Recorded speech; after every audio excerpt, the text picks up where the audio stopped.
Hi, my name is Pamela Coons, Associate Professor of Medicine in the Division of Oncology at Yale School of Medicine and Yale Cancer Center. I'm excited to announce ASCO's new open access journal, JCO Oncology Advances. As the inaugural editor-in-chief, I hope to support JCO Oncology Advances to become the premier platform to bridge the gap between accessible scientific research and clinical care. Stay tuned for more information, including new article types, at ascopubs.org/JCO Oncology Advances. We look forward to seeing your submissions in spring of 2024.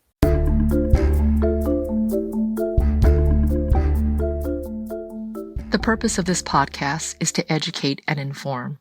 This is not a substitute for medical care and is not intended for use in the diagnosis or treatment of individual conditions. Guests on this podcast express their own opinions, experience, and conclusions. The mention of any product, service, organization, activity, or therapy should not be construed as an ASCO endorsement. Welcome to the e-learning ASCO podcast on PARP inhibitors and prostate cancer.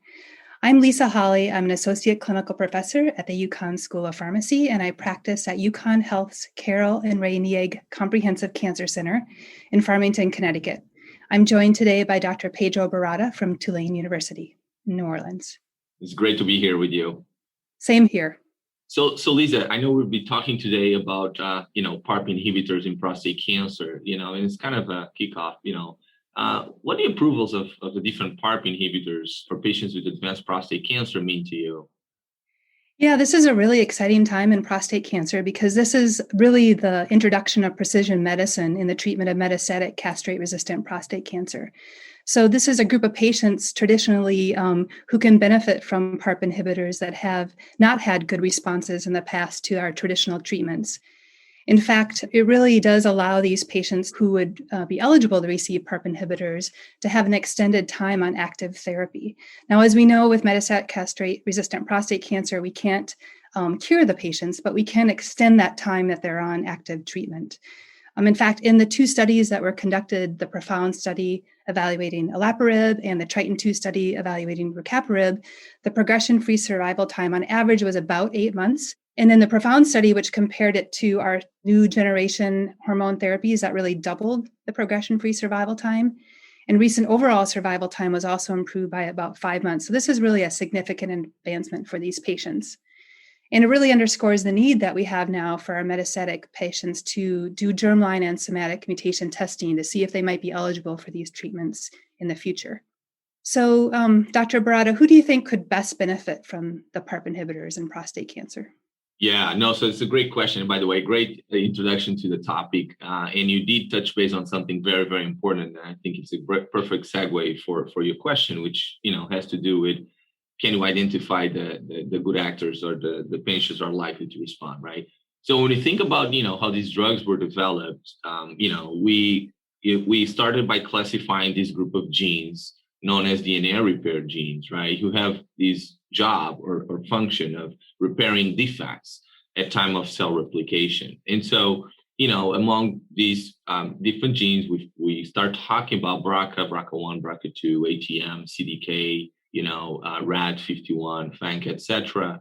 And so it seems like patients who harbor a defect in one of these genes are actually more likely to respond to these therapies, right? And these therapies, by the way, they inhibit the PARP, and the PARP is the enzyme that helps repairing the DNA, if you will. And so, you're harboring a defect in one of these enzymes actually helps you to kind of amplify the benefit of this therapy. So what I'm really describing is a test who can find those defects, those gene defects. And we can do it in both ways. We can, test the genes patients were born with. We call that germline testing. And we can also test the tumor, for those alterations. And that's also known as somatic testing, right? And we now know that germline doesn't tell you all the story, and somatic doesn't tell you the full story. And so getting both tests seems to be helpful because it's a way of not missing the biomarker positive patients, or in other words, patients with DNA repairs who are then likely to respond to these therapies. And so I would say, among these, so definitely patients with DNA repair defects, And we start learning a little bit more that not all the genes defects are the same and mean the same in terms of efficacy signal. I guess we can talk about that a little bit later today. But I have to say, we expect somewhere 20 to 30% of patients who harbor those genomic alterations.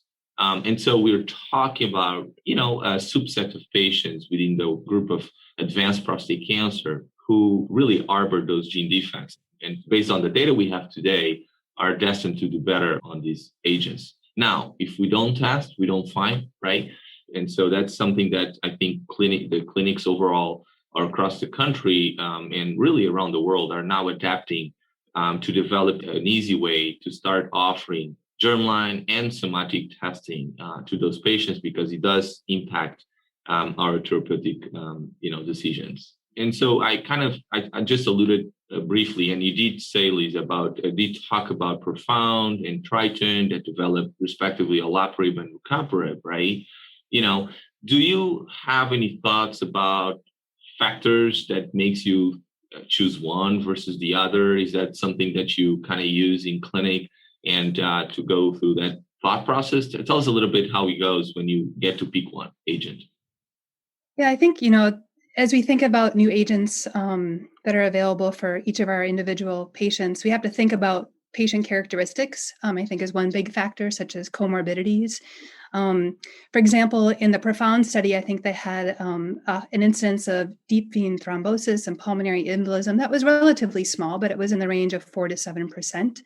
And so I think, in a patient who might have a history of a recent PE or a thromboembolic condition, you might shy away from using olaparib if they could receive rucaparib instead. I think the prior therapies that they have received too is also really important. So both of these trials looked at patients who had advanced after receiving either enzalutamide or abiraterone. And in the Triton study evaluating rucaparib, they also had to receive at least one taxane therapy. So I think you need to make sure that they've progressed on one of those therapies. You might try olaparib before a taxane in that patient population.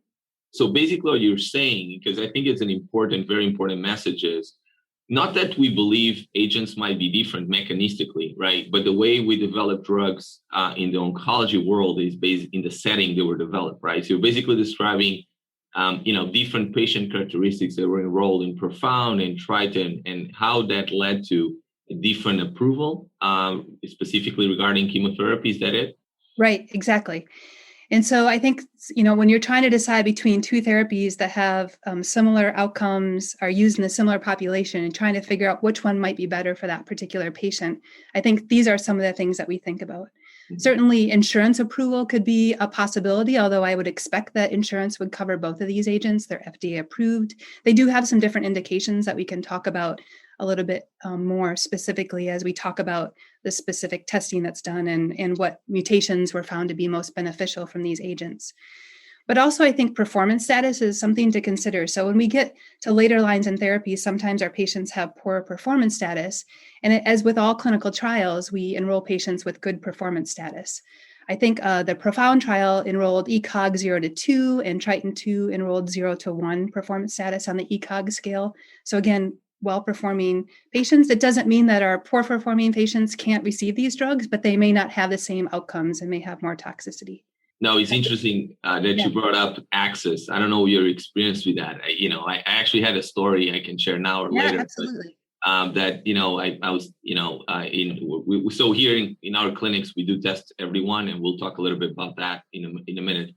And so this patient was was a BRCA2 positive patient, and we try at the time we applied for olaparib for him, and unfortunately we were not able to get it due to insurance restrictions at the time. This was prior to the FDA approval.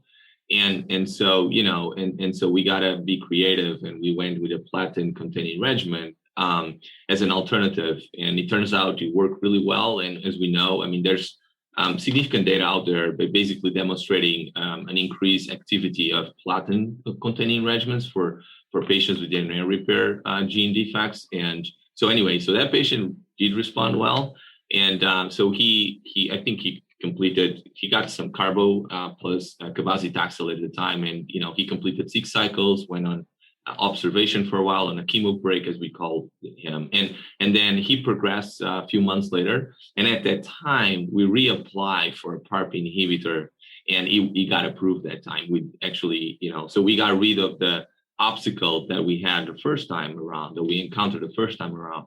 And so actually that patient is still on olaparib and doing well. But I think that speaks a little bit to what you were saying or referring to, that sometimes are obstacles that we have to be aware of, and definitely access to medication is one of them. Yeah, absolutely. I think this highlights a good point that we're having in all of our patients with cancer right now is as the studies come out. So, GU ASCO is just a month ago, data comes out and the guidelines aren't updated right away. And during that period when we know we have an effective therapy that could be used, that's the time, I think, and even a few months after that is when we have the most difficult time with insurance approvals. And then, of course, the FDA indication also can cause a lag in insurance approvals. But certainly, I think that also shows that we can, as many of us have done, had a peer-to-peer with an insurance company to ensure that they understand the data and can approve these therapies. That's another way that we can go about that. I think one other really important thing to think about these drugs are that they're dosed twice daily. So adherence could be a problem for some patients. Most of our patients have significant comorbidities. They're older adults, have multiple medications. So it's just an additional pill burden. And as we know with targeted therapies, adherence is really important to try to prevent the resistance that will ultimately develop, but try to prevent it from happening sooner. Right. So I guess we probably should talk a little bit more about the testing that needs to be done and how we go about testing our patients. So could you share your experience with that, Dr. Barata? Yeah, no, for sure. I mean, that's truly, truly important. And thank you for highlighting that again. So as I was referring to earlier today, there are two types of testing, right? Germline and somatic testing. So the germline can be done with, for example, a simple blood test. And there's a bunch of commercially available assays that can do that for us. In regards to somatic testing, we can do it in the tissue. We can use a fresh biopsy or archival tissue. Or we can do a liquid biopsy where we basically find, circulating tumor DNA that's at the time of it's also a blood draw, basically. So in prostate cancer world, and I think that's familiar to a lot of folks who treat prostate cancer, they do know a lot of times archival tissue is available for many, many, many years ago. And a lot of times we cannot, get fresh tissue or tissue where we feel represents the reality of the tumor today when we have the patient coming in to see us, for example, right? So I guess access to tissue is often a problem. And as you were saying, Lisa, both Profound and Triton and other really biomarker positive studies, they often start based on tissue, not based on liquid biopsy, right? So the question is, in the absence of tissue, what can we do?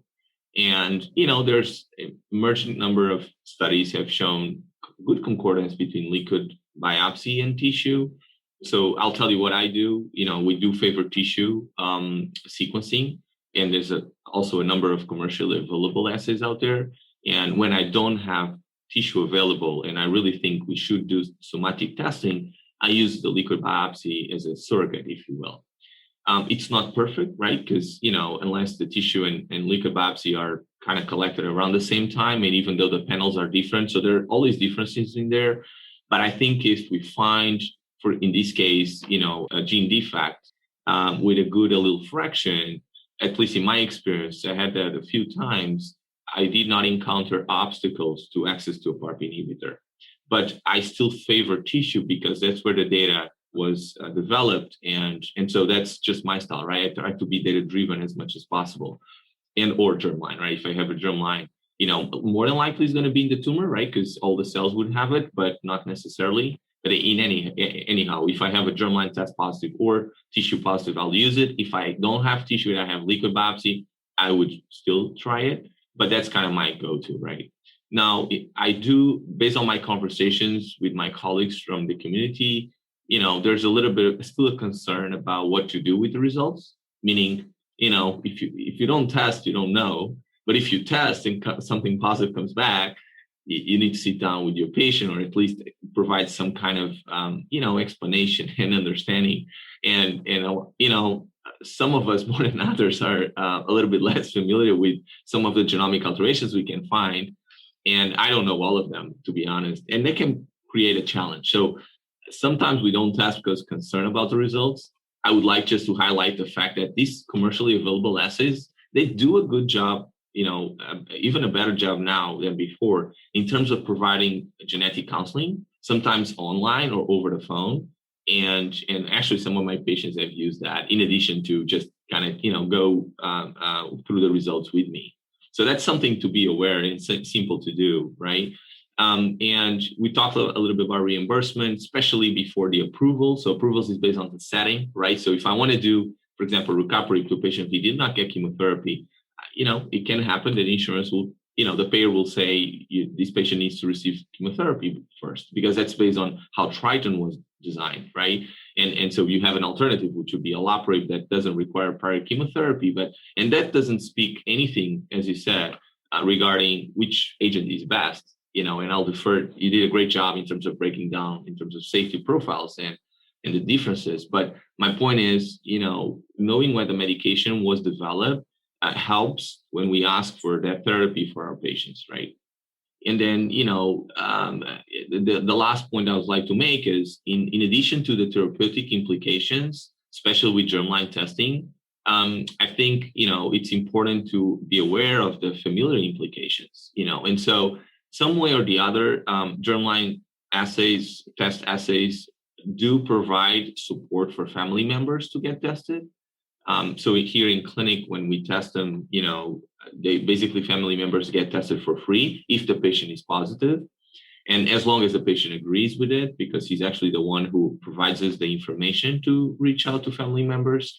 And so, I'm just thinking an example where, we found a patient who happened to be BRCA1, and then we were able to, to go after his family and test his family. And we found another 2 positive cases, and 2 female, and one in the 40s, one in the 30s, I believe.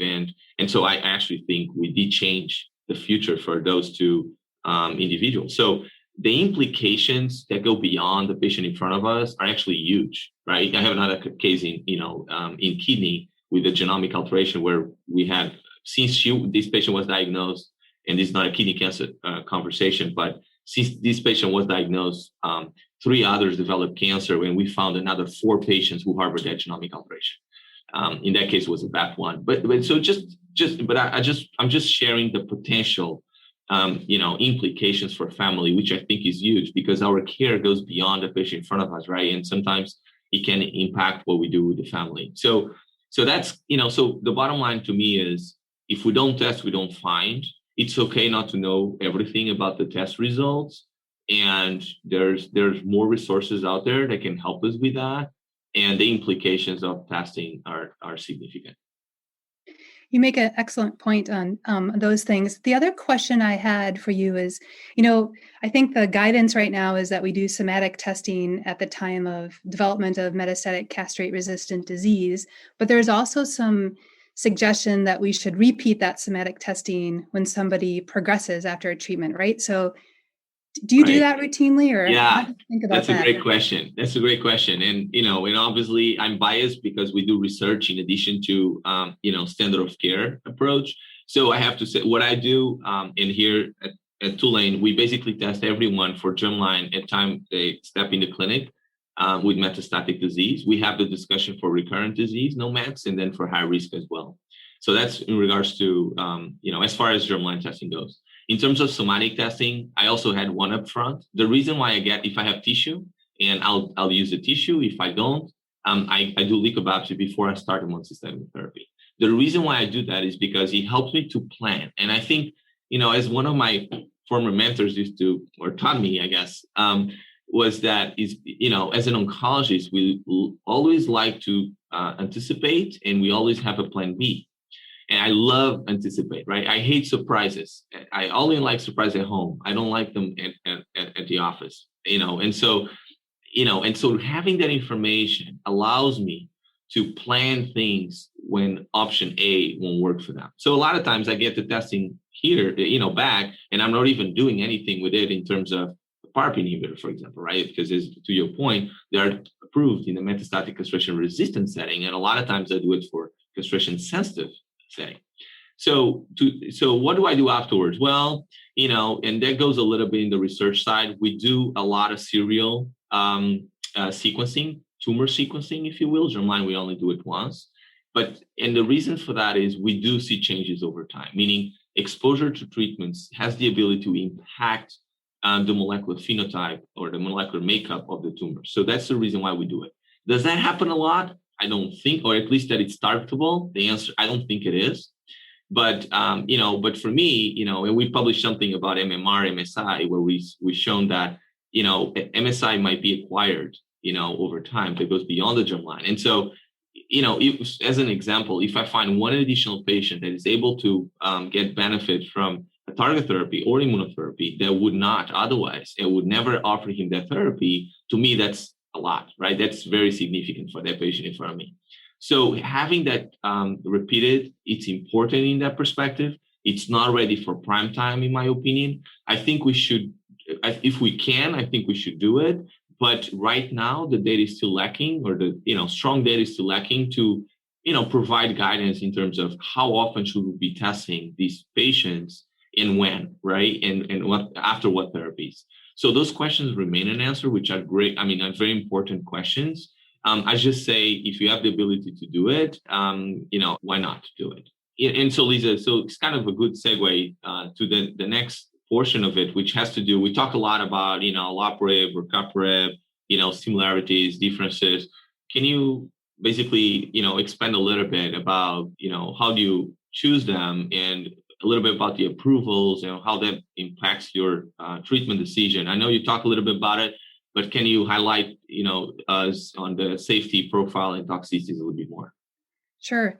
Just to recap, the olaparib, which was evaluated in a PROfound study, looked at homologous recombinant repair gene mutations. So it sort of looked at a broader group of mutations and had most benefit in BRCA1, BRCA2, and ATM, although some of the other mutations also had some benefit, and was studied after progression on enzalutamide and abiraterone. So that's what its indication is for.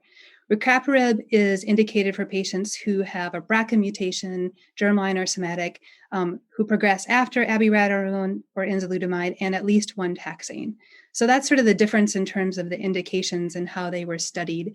As I mentioned, they both had good performance status patients, so we have to sort of think about that again when we're thinking about overall use of these drugs. But in terms of differences, some of the key things that we think about are potential for drug interactions. As I said, many of these patients are on a lot of different medications.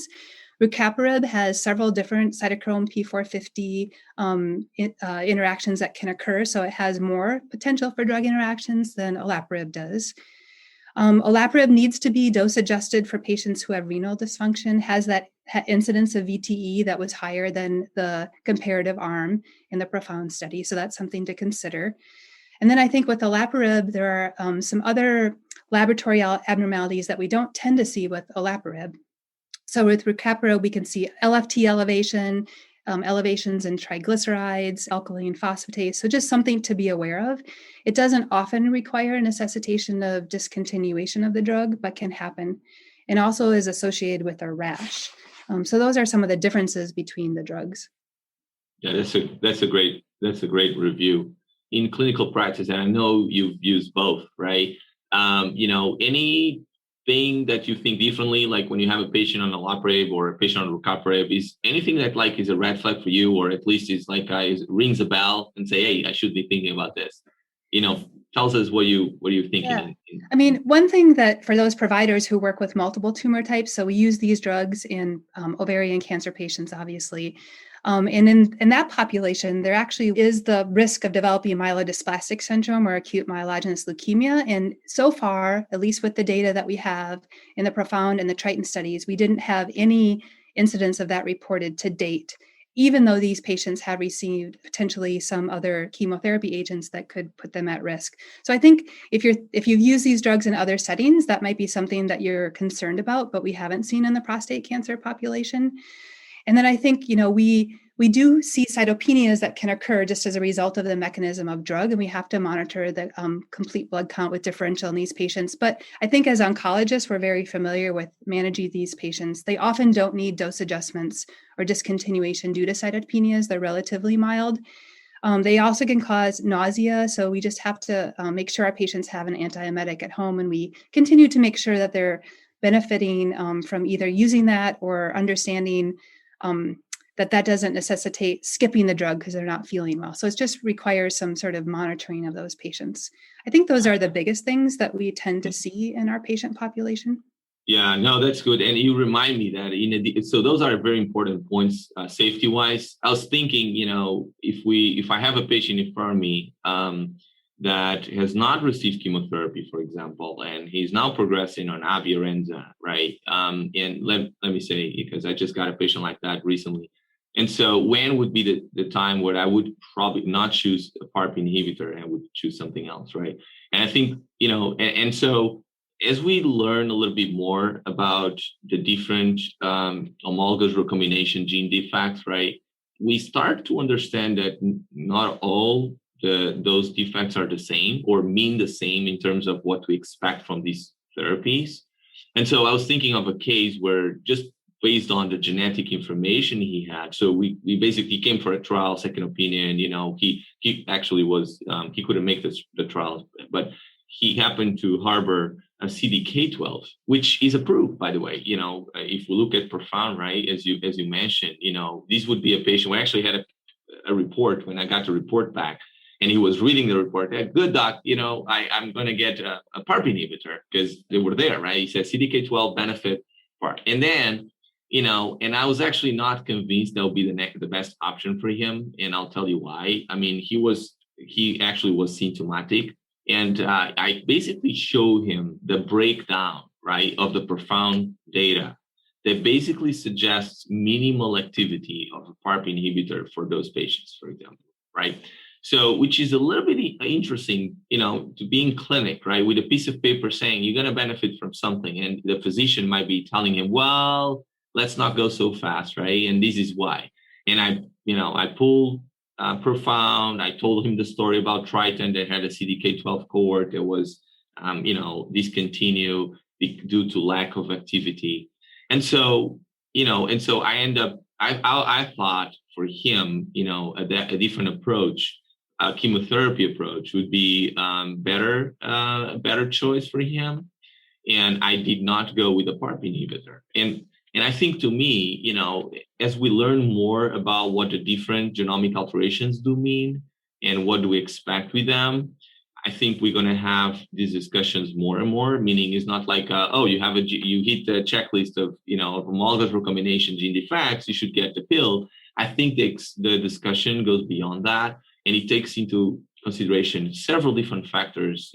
I just gave an example about the type of gene altered, but also what you just said, Lisa, right, in regards to safety, in regards to patient comorbidities, and so this is a great option. In my eyes, is a fantastic option. Actually, we have survival data now from PROfound as well, right? It makes them live longer.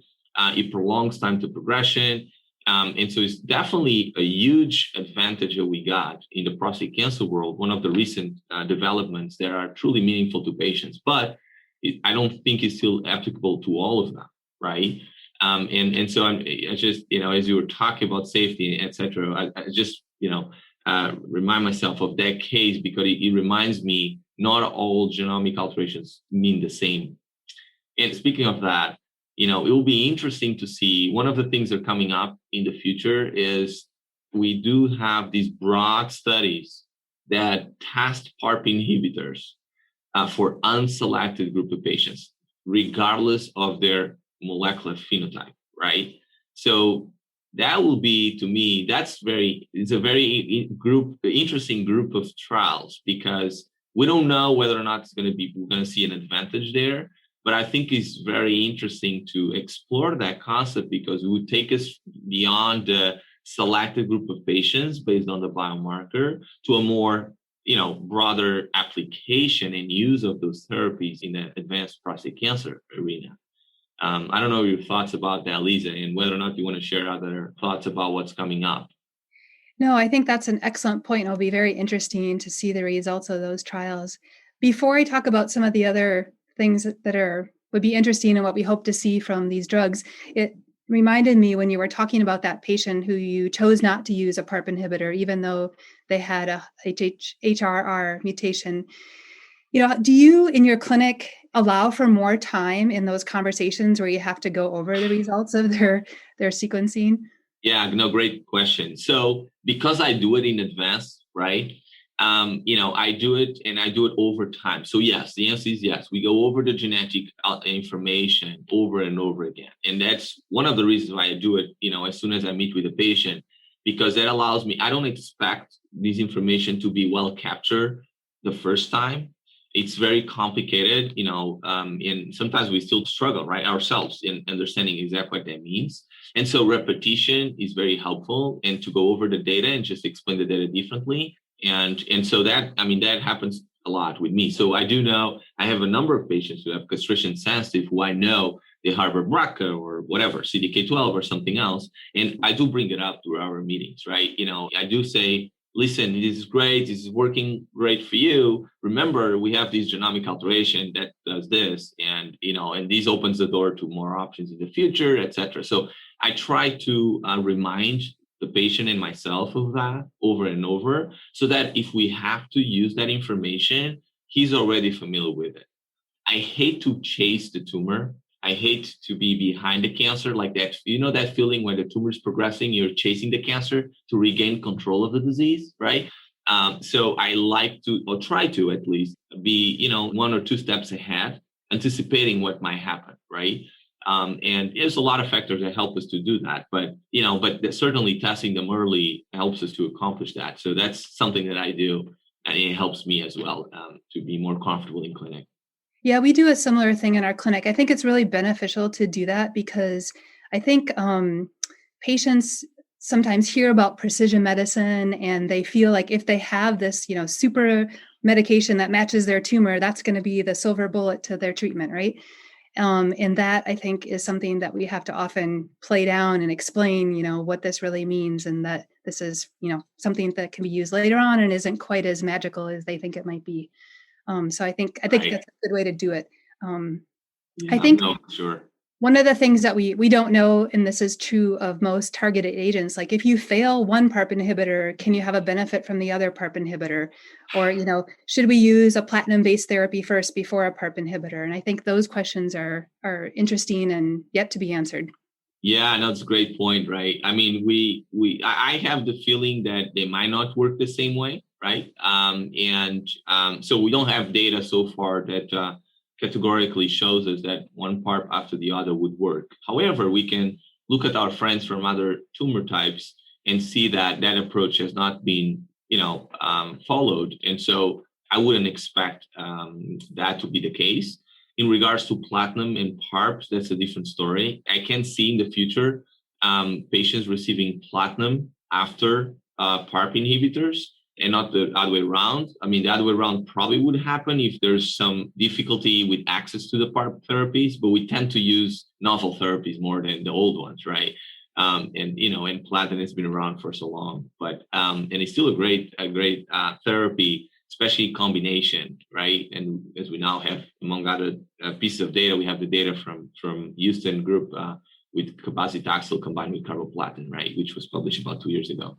Right. And so I do think, I have to say I'm biased because we're doing a little bit of research on that. I know data will come up to answer that question will be better, real world data in terms of, activity of platinum post-PARP, activity of PARP plus platinum. We'll see that data more and more over time, but you're right. We don't know the answer for sure. And I'll be honest, until I know it's definitely a no, I'm probably going to try if I don't have another option. Right. So, so that's how we come up with those cases. And then we try to put them together and report their outcomes. And that's one kind of questions that's out there. There's still an answer to your point. Another one would obviously be, we keep talking about PARP inhibitors, that's how great they are, and they got approved in their specific setting. The question is, are they still benefiting patients in different settings, right? Like hormone sensitive, for example, and or unselected group of patients, as we talked about earlier. And those type of questions remain unanswered. I do know that we'll get data that will help us to answer those questions. But that's definitely something that we'll pay attention to as we move forward. And finally, combination regimens are being tested with different PARP inhibitors, including radium, including monotherapy, chemotherapy, etc. So, novel hormonal therapies. I do think that will be very interesting to see whether or not, throw the sink with a PARP inhibitor in there versus sequencing the different therapies that we have available provides a different advantage to patients. What are your thoughts, Lisa?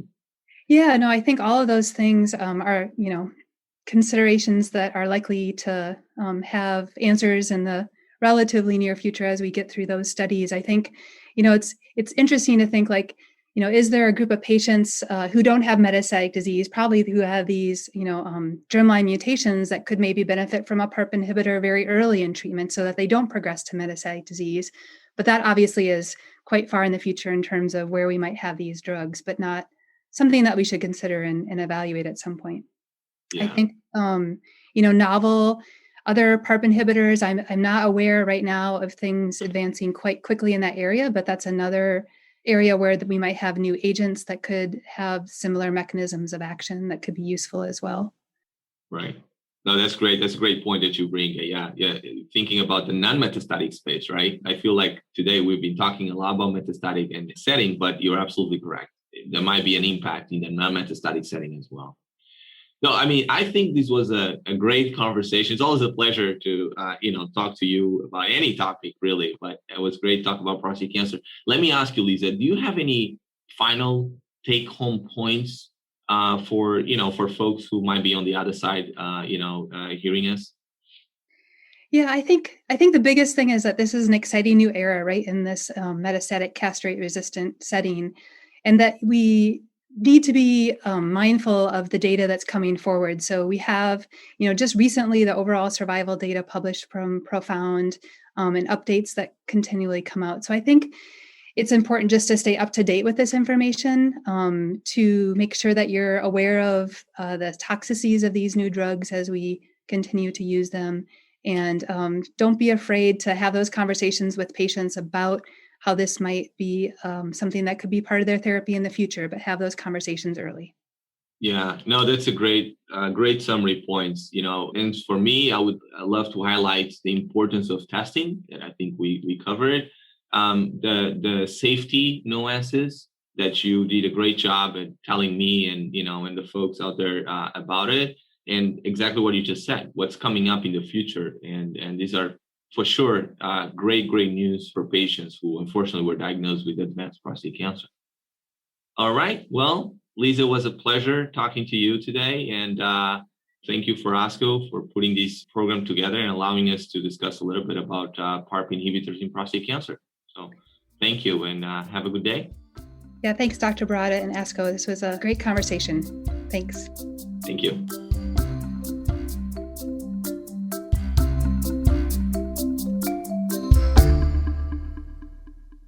Thank you for listening to this week's episode of the ASCO eLearning Weekly Podcast.